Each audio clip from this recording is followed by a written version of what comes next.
The night was particularly dark, and the relentless rain tapped like a sad melody on the roof of Robert's car. He drove his luxury black sedan, lights reflecting on the puddles that covered the city streets. The windshield wipers rhythmically battled the droplets that fogged his view, but his mind was elsewhere, lost in the shadows of the important presentation he had ahead. This meeting was not just another item on his agenda. It was the kind that could define the future of his international business. As the headlights sliced through the darkness, Robert reviewed every point of his speech, anticipating his partner's reactions. However, as he stopped at a red light, a scene on the roadside captured his attention and diverted his meticulously aligned thoughts. Under the weak glow of a streetlight, a hunched figure stirred his compassion. A young woman with a baby wrapped in a tattered blanket was hunched against the cold, trying to shield the child from the merciless rain. The sight was heart-wrenching, and an internal voice urgently whispered, "Help them, don't just pass by." Robert shook his head, trying to rid himself of the intrusive thought. "It's raining and I really don't have time right now," he argued with himself, his hand on the steering wheel trembling slightly. "Someone else will help. They have to." The light turned green and he accelerated, trying to leave the image behind. But conscience is a tenacious adversary. The woman and the baby haunted him, a constant reminder in his rearview mirror of his own humanity and vulnerability. It wasn't long before a more sinister figure detached from the shadows. A tall man, with his hood pulled over his head, began to approach the woman threateningly. She tried to move away, but tripped and fell with a muffled scream, clutching the baby tightly against her. That was too much for Robert to ignore. He hit the brakes, parked the car with a sharp stop, and jumped out, unconcerned about the rain now soaking him. The man, noticing his approach, turned around and vanished as quickly as he had appeared, swallowed by the night. Robert approached the woman, immediately noticing her blue eyes marked by fear and uncertainty. "Are you all right?" he asked, extending his hand cautiously. She looked up, surprised by the sudden presence of a stranger. "Yes, I think so," she replied hesitantly, her voice trembling more than her soaked shoulders. His gaze fell on her knee, visibly injured and at an odd angle. "Your knee doesn't look good," he observed, concerned. The woman sighed, a mix of pain and resignation. "I heard it earlier today. That man chased me for almost 2 blocks. I fell while trying to escape." "Do you know him?" Robert asked, now with a tone loaded with concern. She shook her head, protecting the baby even closer to herself. "No, I've never seen him before. I don't know what he wanted from me, from us."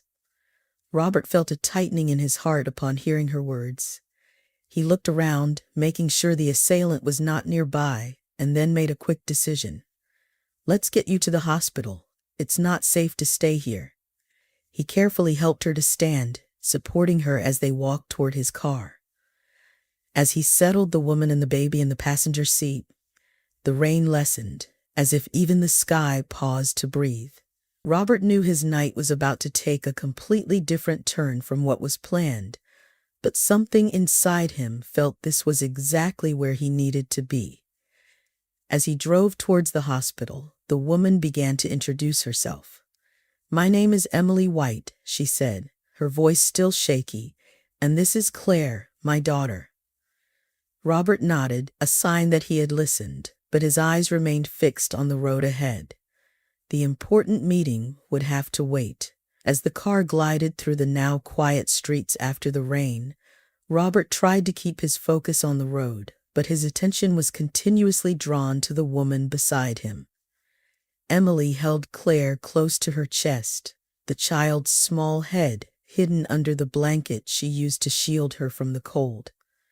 "How did you end up on the street in this condition?" Robert asked, breaking the silence that had settled since they left the traffic light. Emily sighed deeply, her eyes fixed on the fogged window. "My life hasn't been easy," she began, her voice low and slightly trembling. "I grew up in an abusive home. My mother died when I was 10, and my father, he never got over the loss. He took his anger out on me. When Claire was born, I knew I had to escape. I couldn't let her grow up in that environment." Robert felt a pang in his heart as he listened to Emily's words. "You are very brave," he said, admiring the strength of this woman who, even under such adverse circumstances, struggled to give her daughter a better life. Emily offered a faint smile, thanking him with a nod. "I just want Claire to have a chance to be happy, something I rarely had." Upon arriving at the hospital, Robert helped Emily out of the car, holding Claire while she balanced on her injured knee. They walked to the emergency room entrance, where he explained the situation to the receptionist, who quickly called a nurse.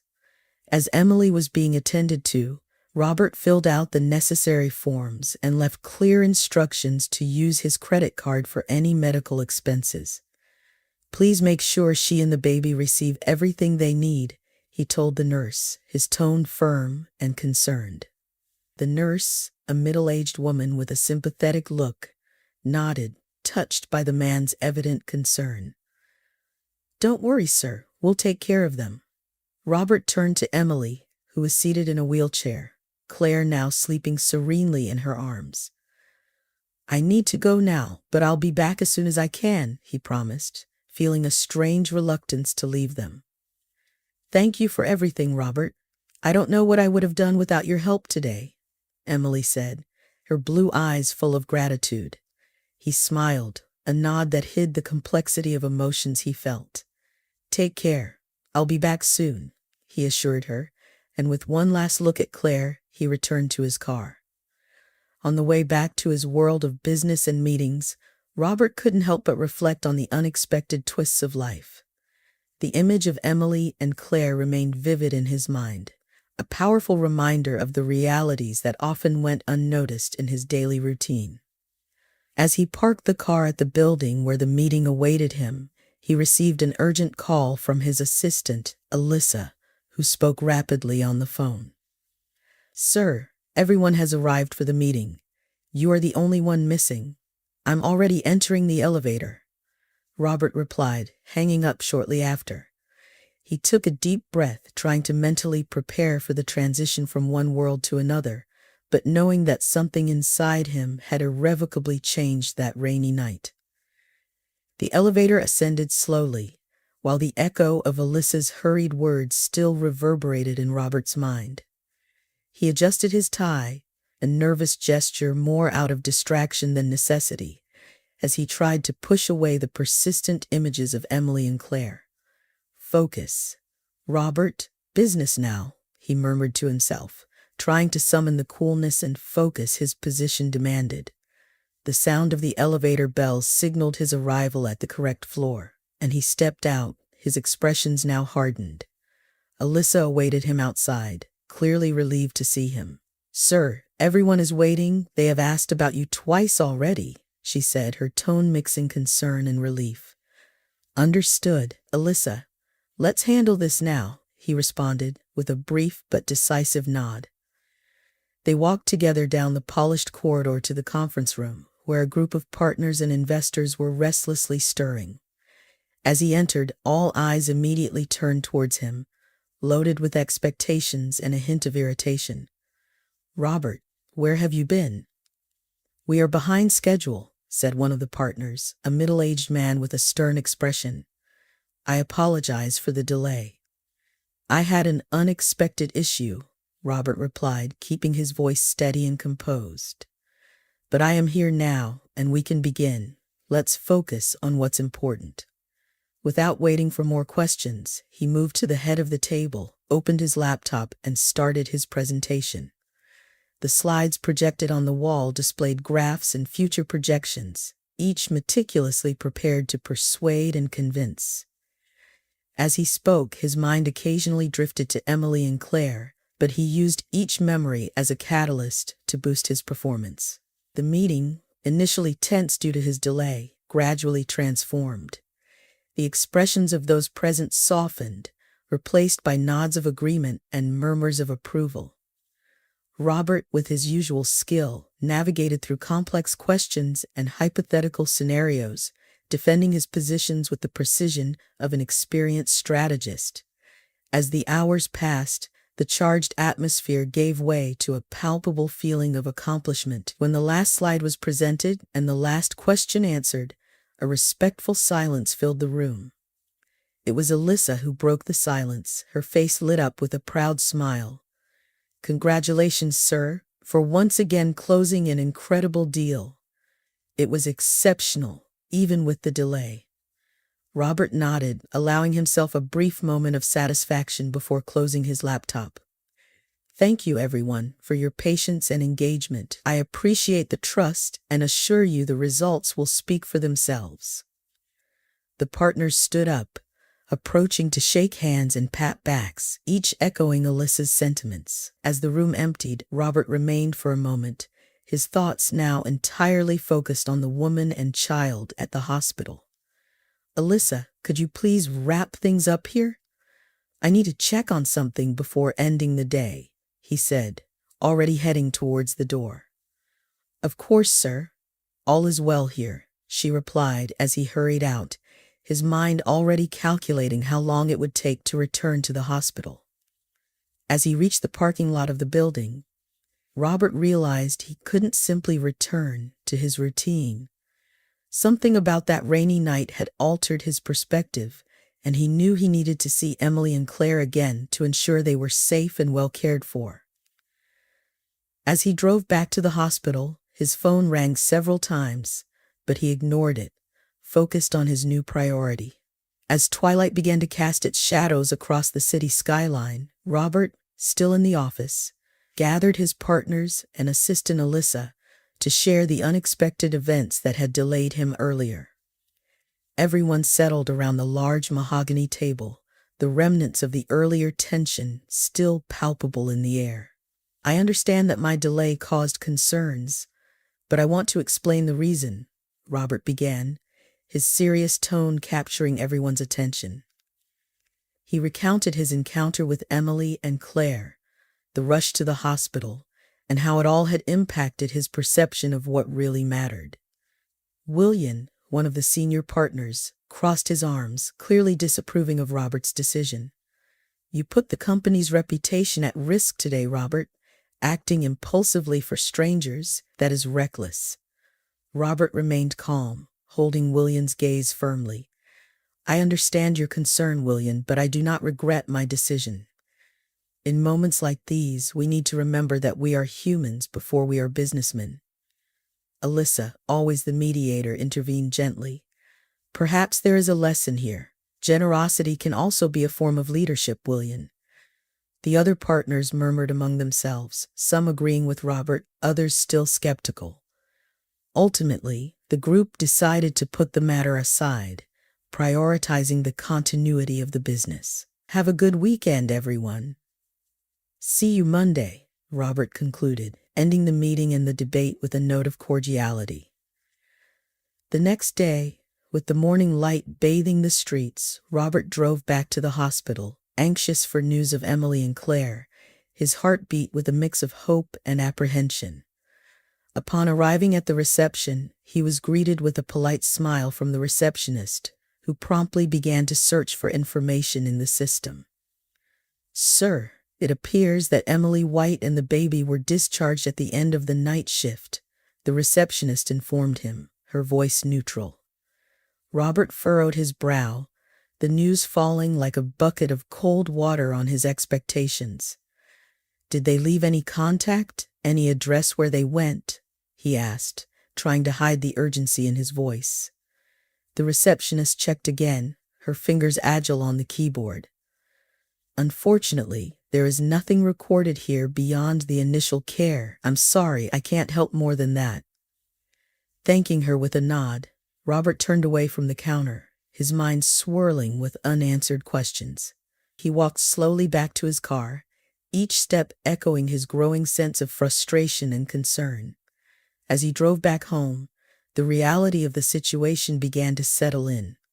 Without any clues about the whereabouts of Emily and Claire, and no immediate ways to locate them, Robert faced a weekend of uncertainties. Upon entering his home, he immediately went to his office, rummaging through his bag in search of his cell phone to see if there was any missed call or message that could be a clue. However, when he tried to turn it on, he discovered that the device was completely discharged. With a sigh of frustration, he placed the cell phone on the charger, his gaze lost in the void as he pondered the next step. That night, as he dined alone, the restlessness and concern only grew, setting the stage for a long and agonizing weekend, marked by the absence of news about Emily and Claire. That Saturday morning, the sun had barely started to spread across the sky when Robert plugged his cell phone into the charger. As he waited for the battery to gain some life, his mind was turbulent with thoughts about Emily and Claire. As soon as the phone turned on, a series of notifications popped up on the screen, all indicating transactions made with the credit card he had left with Emily at the hospital. Robert scanned the amounts and descriptions of the purchases: high-end electronics, a large-screen television, and even a gaming console. His jaw tightened in frustration and disappointment. How could she? He murmured to himself, feeling a mix of anger and betrayal. Determined to clarify the facts, he donned his coat and left, heading to the electronics store where the purchases had been made. Upon arriving at the store, the atmosphere was bustling with customers exploring the latest technological innovations. Robert immediately approached the customer service desk, where a young employee greeted him with a polite smile.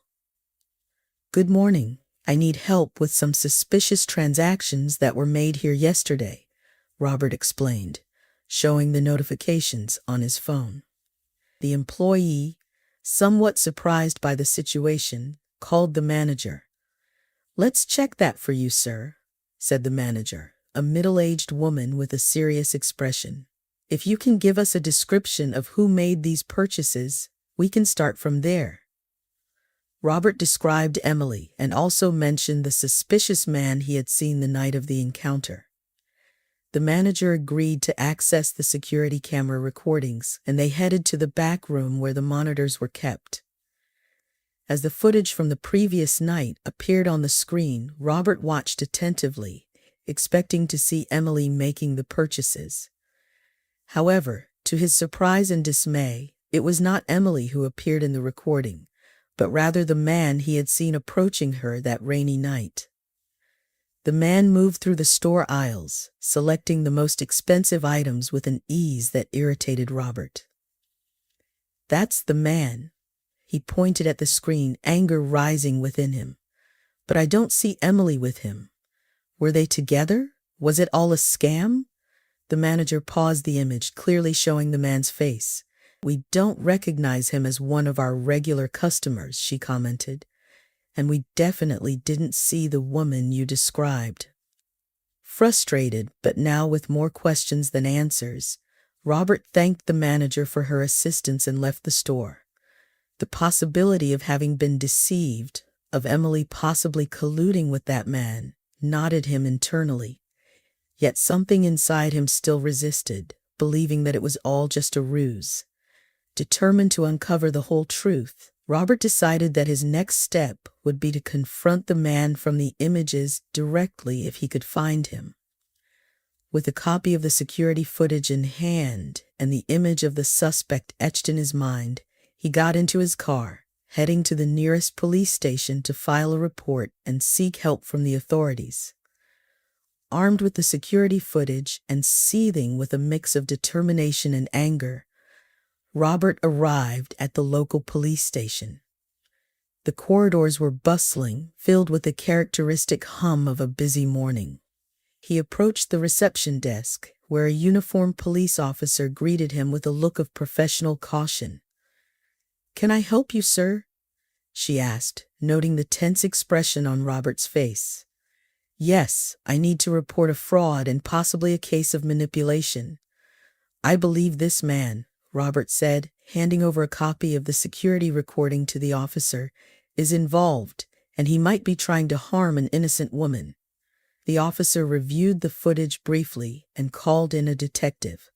Robert explained the entire situation, from his encounter with Emily and Claire to the discovery of the fraudulent purchases.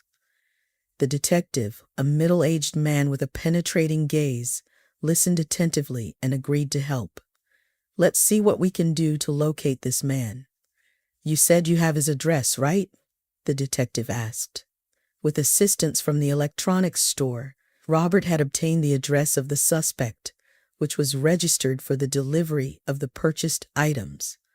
Armed with this information, Robert, the detective, and a team of police officers headed to the indicated area, a worn-down and impoverished neighborhood on the outskirts of the city. Upon arrival, the detective coordinated a cautious approach. The narrow streets and dilapidated houses painted a picture of neglect. Robert felt growing tension. Each step brought them closer to the man he had seen in the security footage. Suddenly, as they turned a corner, Robert spotted the man. "There he is," he exclaimed, pointing. The suspect, realizing he was being watched, began to run. The officers sprang into action, chasing the man through the tight alleyways. After several tense minutes, they managed to apprehend him, handcuffing him as he struggled to break free. Back at the station, the man, who was identified as Marcos, was placed in an interrogation room. Robert watched through the one-way glass as the detective began the interrogation. "Why were you using someone else's credit card to purchase expensive items?" the detective asked, his voice calm yet authoritative. Marcos looked down, his hands trembling slightly. "It was Emily. She gave me the card. Said I could use it to buy some things," he claimed, his voice faltering. Robert, listening from behind the glass, felt a wave of frustration and disbelief. He and the officers exchanged skeptical looks. "He's lying," Robert muttered to himself, almost unable to believe that Emily could be involved. But doubt began to set in, leaving an uncomfortable feeling. "Let's verify this story," the detective said, leaving the room to continue the investigation. Meanwhile, Robert sat in the waiting room of the station, his thoughts swirling. Everything seemed increasingly complicated, and he knew he needed to keep a cool head to uncover the truth. After the tumultuous interrogation, Robert felt powerless and confused. He decided to let the police and his lawyer, a competent professional named Samuel, handle the case. In the days that followed, he dove back into work, trying to push thoughts of Emily, Claire, and the mysterious Marcos from his mind. However, uncertainty continued to echo in his thoughts, a persistent shadow over his days. 2 weeks of restlessness and hard work passed when, on a quiet afternoon, Robert's cell phone vibrated with a call from an unknown number. He was in the middle of a meeting and ignored the call, assuming it could be a salesperson or some sort of spam. When the phone rang again, he silenced it without looking. The third time, curiosity and an inexplicable sense of urgency made him answer. "Hello," he spoke, his voice tinged with slight irritation from the interruption. On the other end there was a pause, and then a female voice, tremulous and hesitant, spoke quickly. "I'm sorry I was forced to do this," said the voice, and before Robert could respond, the line was cut off, leaving a buzzing silence in his ear. Robert stood still, holding the phone still to his ear, trying to process the words. "Forced to do what?" he murmured to himself, perplexed. The voice seemed familiar, but the rapidity of the call left him doubting his own senses. Returning to the table, he stared at the cell phone display, hoping the person would call back, but the phone remained silent. "Is this another trick?" he thought, suspicion now a constant companion. Making a quick decision, he left the conference room and went straight to Samuel's office. "Samuel, I just received a strange call. A woman said she was forced to do this and then hung up. I need to find out if it was Emily. Can you trace the number?" Samuel, always pragmatic and efficient, nodded while already starting to type on his laptop. Let's see what we can find out, Robert. These calls could be a breakthrough or a new layer of this confusion. As Samuel worked, Robert sat down, his mind racing. The uncertainty about the intention behind the call consumed him. If it was Emily, why would she call after all this time? And what had she been forced to do? The possibility that she might be in danger began to take shape in his mind, bringing with it a new sense of urgency. Samuel finally looked up, his expression serious. The number is from a public phone, which complicates things a bit, but it's located in an area close to where you said you first encountered Emily.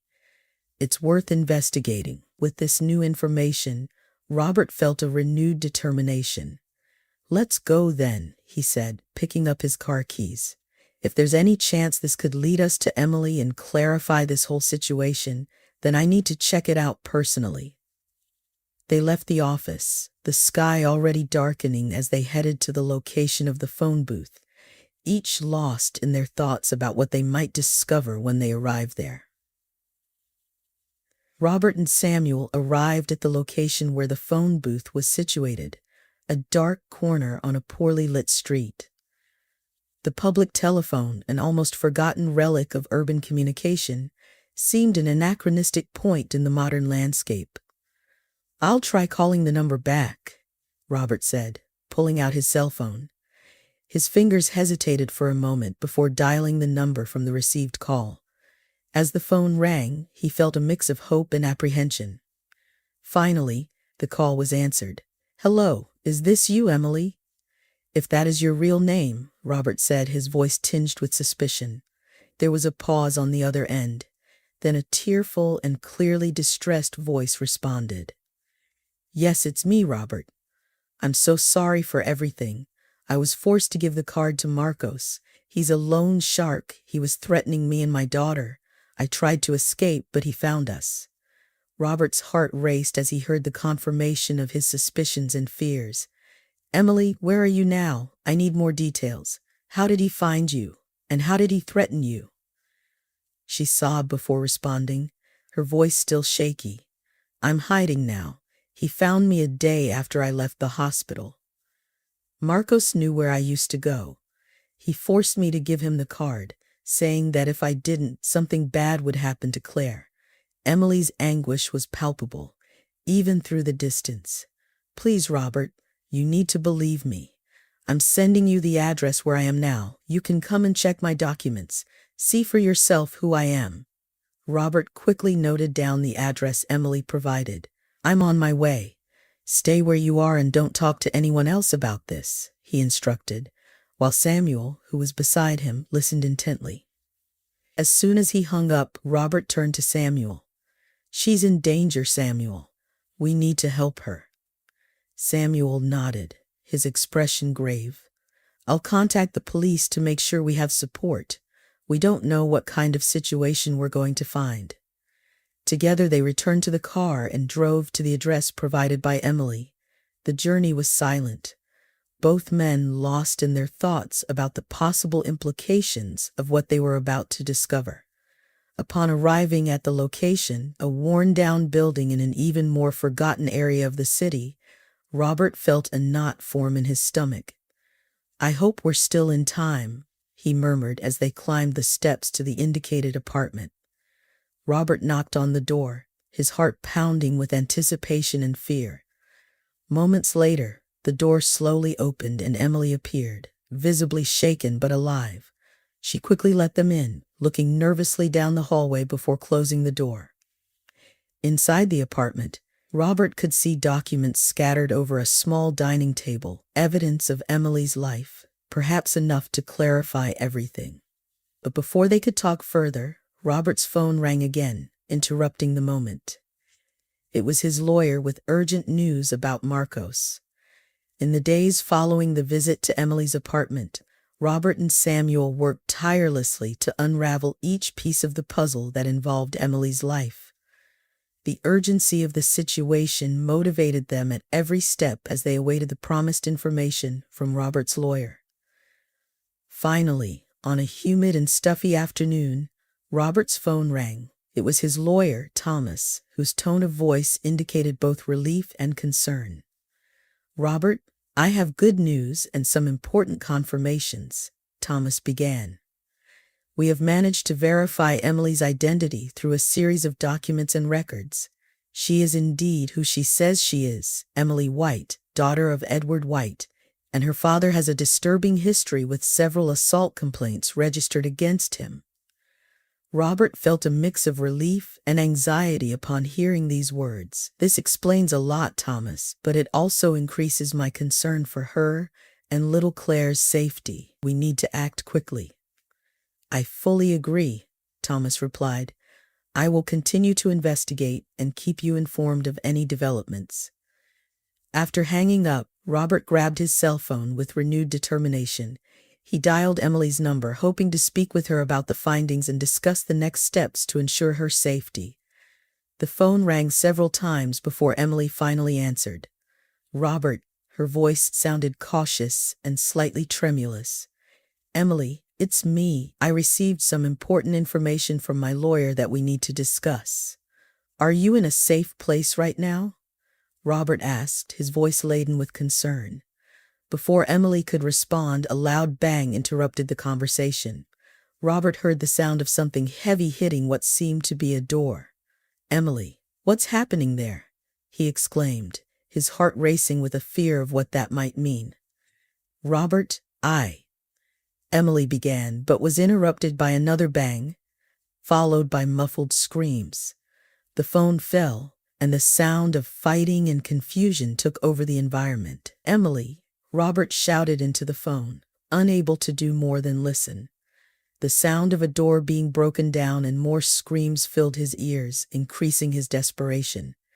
Not knowing what else to do, Robert rushed to his car, the phone still pressed to his ear, listening to the sounds of a fight that seemed to grow more violent.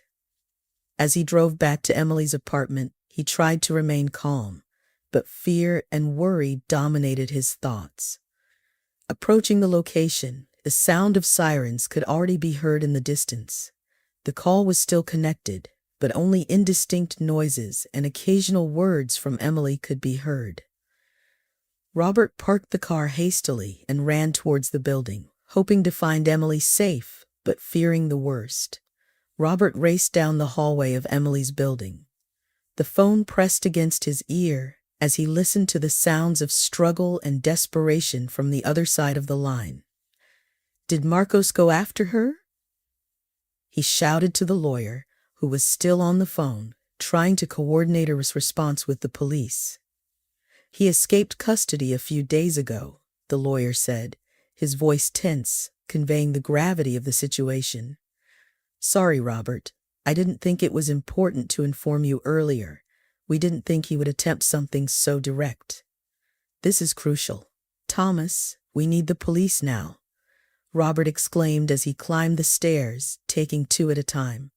"I'm heading to her apartment. Do whatever you can to bring help." As soon as he reached Emily's floor, Robert headed to her apartment with his heart pounding furiously in his chest. The hallway was eerily silent, but the muffled sounds of fighting still came through the phone, giving him an even greater sense of urgency. He reached the door, which was ajar, a clear sign of forced entry visible on the damaged lock. "Emily," he called out as he pushed the door open and entered. The apartment was in disarray, furniture overturned and personal items scattered across the floor. The sound of a struggle came from the bedroom at the end of the hallway. Robert advanced through the apartment, his heart loud in his ears. As he approached the bedroom, the sounds of fighting intensified. With a push, he opened the bedroom door and saw Emily struggling to free herself from a man that Robert immediately recognized as Marcos. "Let her go," Robert shouted, moving in to intervene. Marcos, surprised by the sudden interruption, released Emily and turned to face Robert. "You shouldn't be here," Marcos growled, positioning himself defensively. Emily, trembling and with tears in her eyes, retreated to a corner of the room, watching the scene with evident terror. Without hesitation, Robert advanced on Marcos, using all the adrenaline the moment demanded. They fought, a tense physical confrontation that knocked more furniture around. As they struggled, Robert managed to land a blow that caused Marcos to stumble backward, crashing against the wall. "Robert, I'm okay," Emily managed to say, her voice a tremulous whisper. At that moment, the sounds of approaching sirens could be heard in the distance. The police, finally alerted by the lawyer, were arriving. Robert kept Marcos subdued, waiting for the police to enter and take control of the situation. As he held Marcos, relief at having arrived in time mixed with anger over the danger Emily and Claire had faced. He knew the next few hours would be crucial to ensure Marcos no longer posed a threat. "It's all right now, Emily." "It's all right," Robert repeated, trying to calm both himself and her, as the police finally burst through the apartment, ready to take charge of the situation. Robert's heart raced frantically as he drove at high speed through the nearly empty streets, each traffic light and curve intensifying the tension that already consumed him. The urgency to reach Emily's apartment before something worse happened propelled him, making him almost completely ignore the speed limits. As soon as he arrived at the building, he parked the car with a jolt and ran out, not even bothering to lock the door. Adrenaline pulsed through his veins as he crossed the lobby and climbed the stairs, taking 2 steps at a time, not waiting for the elevator. Each step was guided by the sound of Emily's despair still echoing in his mind. Reaching the hallway of her apartment, Robert saw the door ajar. Without hesitation, he entered, his heart pounding against his chest. Inside the apartment, the sounds of struggle were clear and directed Robert straight to Emily's bedroom. There he found Marcos trying to force his way into the room where Emily was evidently locked in. Without a second thought, Robert yelled, "Marcos, step away from her now." Surprised by Robert's sudden arrival, Marcos turned around with an expression of fury. "This is none of your business, Robert," he growled, advancing towards Robert with brutal determination. Although not a professional fighter, Robert had trained in some forms of personal defense and was prepared to use all his skills. He positioned himself defensively, sizing up his opponent, and when Marcos charged, Robert used Marcos' own momentum against him, dodging and applying an arm lock that brought him to the ground with a grunt of pain. "She will never be your property, Marcos. This ends now," Robert shouted, keeping Marcos immobilized on the ground. At that moment, the police, alerted by Samuel, finally arrived, storming into the apartment with quick and firm steps. They quickly assessed the situation and handcuffed Marcos, who still tried to struggle. With Marcos now under police custody, Robert turned to the bedroom door, which was locked. "Emily, it's me, Robert. It's all safe now. You can open the door." There was a pause, and then the sound of locks being undone. The door slowly opened, and Emily appeared, visibly shaken, her eyes red and swollen from tears. Upon seeing Robert, she ran to him, embracing him tightly. "Robert, I don't know what I would have done without you. Thank you for not giving up on me," she sobbed, clinging to him as if she never wanted to let go. Robert comforted her, holding her tightly. "You'll never have to face something like this alone again, Emily. We'll make sure he can't hurt you again," he promised, feeling a mix of relief and anger thinking about the terror she had endured. As the police began to ask questions and process the scene, Robert stayed by Emily's side, ensuring she felt safe and protected. However, despite the immediate relief, he knew there were still challenges ahead. They would need to face the legal and emotional consequences of what had happened. In the days following the confrontation with Marcos, Emily's life began to take a new direction under Robert's protection and care. Although the trauma of the incident still loomed over her like a shadow, Robert's constant and reassuring presence offered a counterpoint of safety and comfort. Robert became a constant figure in Emily's apartment, helping her to rebuild not just the physical space that had been damaged, but also the confidence she needed to move forward. He brought in painters and carpenters, transforming the formerly somber environment into a warm and bright home. "How are you feeling today, Emily?" Robert would ask during one of his daily visits, while Claire played with a new set of toys on the living room floor. "A bit better, Robert. Seeing the apartment transform helps me believe that things can really change for the better," Emily would respond, offering him a shy smile, which Robert returned with affection. As the weeks passed, Robert and Emily began to go out together, initially to open and calm spaces like parks and gardens, where Claire could play while they talked about everything except the recent trauma.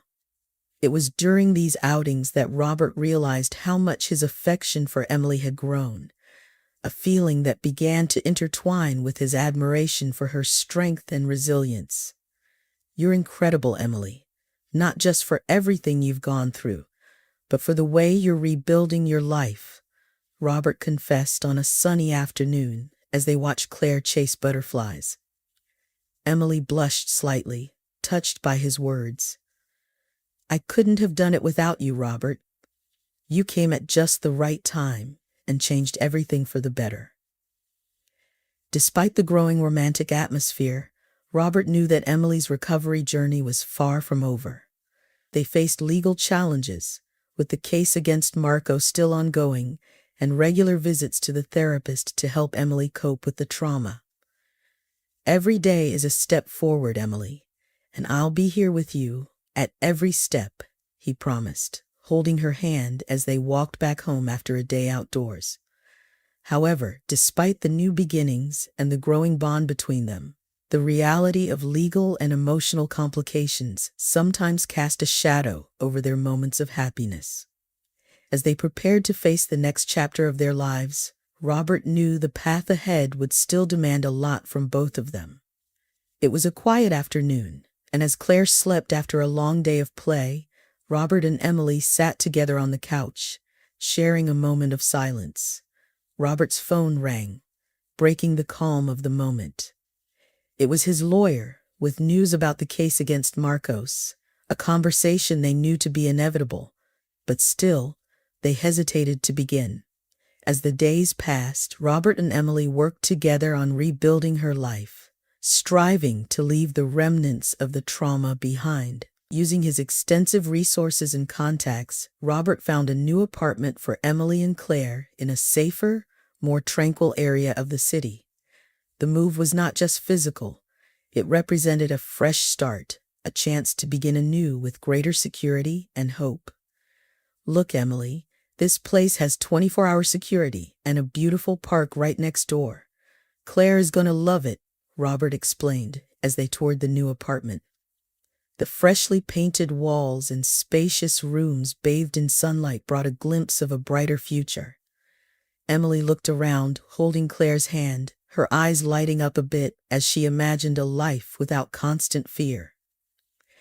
"It's perfect, Robert. I don't know how to thank you for everything you're doing for us," she said, her voice laden with gratitude.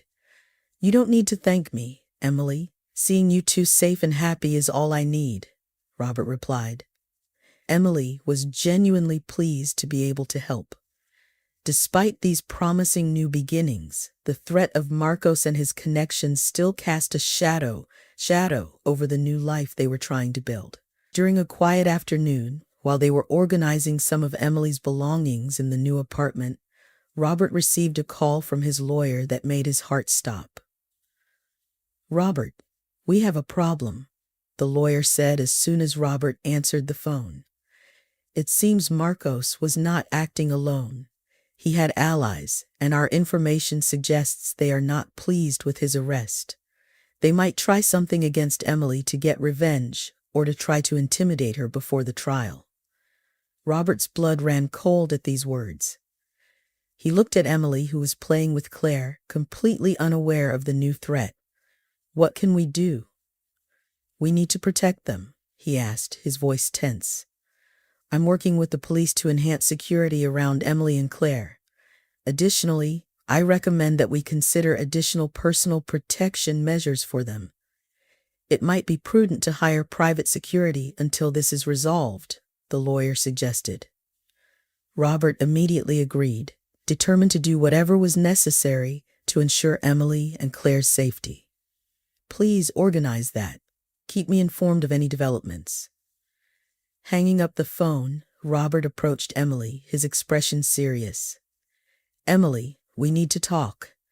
There's a new situation we need to discuss, he began, preparing to explain the new threat looming over them. Together, they spent the afternoon planning how to deal with this new threat, determined to protect the peace they were trying so hard to rebuild. The conversation was grave and necessary, a mix of precautions and promises, as they planned how to keep their small rebuilt family safe. As the sun set, bringing twilight to the end of the day, Robert felt a mix of determination and apprehension. He knew that despite the challenges, he would not give up on fighting for Emily and Claire's safety and happiness. The shadow of Marcos and his allies would not darken the future they were trying to build together. Emily and Claire's life began to stabilize thanks to Robert's unwavering support. He not only secured a safe home for them, but also endeavored to help Emily find a job that met her financial needs and gave her a sense of purpose and fulfillment. Robert utilized his extensive network of professional contacts to find suitable opportunities for Emily, ensuring she could work in a safe and welcoming environment. "How did the interview go today, Emily?" Robert asked during a quiet dinner in their new home. Claire played on the floor beside them, a joyful smile lighting up her face as she stacked colorful wooden blocks. Emily looked at Robert, her eyes sparkling with a mix of gratitude and hope. "It was amazing, Robert. The manager seemed really impressed with my experience and the work environment. It's so welcoming. I think I'm going to really enjoy working there," she shared, the emotion evident in her voice. Robert smiled, pleased. "I knew you would impress them. You have so many skills and so much to offer. Emily, I'm so happy for you." As the days passed, Robert and Emily spent more and more time together, not just sharing responsibilities for Claire, but also exploring new hobbies and interests together. Whether visiting a new museum, watching a movie, or just walking through the local park, each moment together strengthened the bond between them. One afternoon, as they watched Claire play in the park, Robert took Emily's hand. "You know, Emily, I never imagined my life would change so much in such a short time. Since you and Claire came into it, everything seems brighter, more complete," he confessed, looking into her eyes. Emily squeezed Robert's hand, her heart warmed by his words.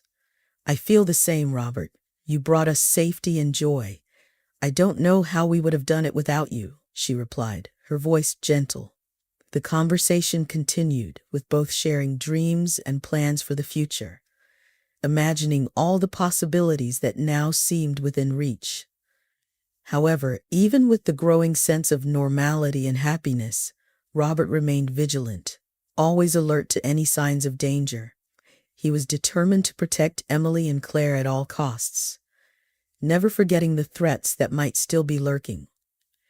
As they planned a small picnic for the following weekend, Robert thought about how to further strengthen security around them.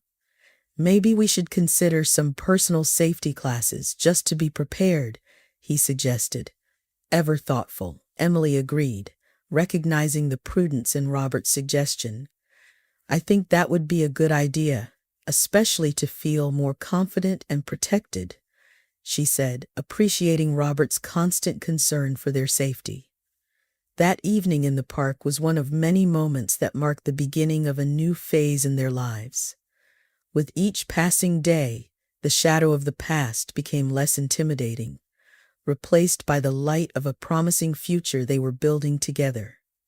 One day at a time, days turned into weeks and weeks into months. Robert, Emily, and Claire settled into a tranquil, routine life filled with small pleasures and daily discoveries. They established a routine that interwove their lives in such a way that each day seemed to bring a new reason to be thankful. Claire was growing quickly, her laugh to the soundtrack of their days, and her insatiable curiosity the spark for many family adventures. One serene afternoon, as they sat in their garden watching Claire play, Robert held Emily's hand. "Can you believe how much our lives have changed?" he asked, a warm smile on his lips. Emily looked at him, her eyes shining with a mix of gratitude and love. "Sometimes it feels like a dream, one that I never want to end," she replied, squeezing his hand. "You've transformed our lives, Robert, in ways I never imagined possible." It was true. What had begun as a compassionate gesture on a rainy night had evolved into a deep emotional connection. They had woven a tapestry of life together that neither had anticipated, but now neither could imagine any other way. "I will always be here for you too, no matter what happens. We will face anything together," Robert said, determined. Emily nodded, knowing that with Robert by her side she could face anything. As the sun set, painting the sky with vibrant colors, a figure approached their home's gate. It was Samuel, the lawyer, with a solemn expression that immediately made Robert stand up. "Robert, Emily, sorry to interrupt, but we need to talk," Samuel began, looking seriously at both of them. "I received a call from the police. There's news about Marcos, and apparently about something you need to know."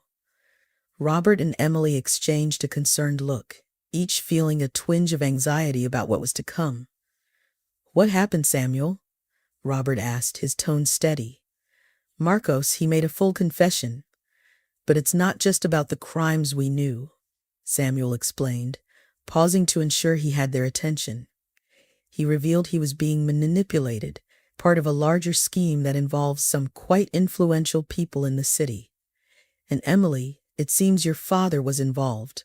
The shock of this revelation hit Emily like a physical blow. "My father, but how? He never mentioned." "Yes, it seems he was deep in debt with some dangerous people.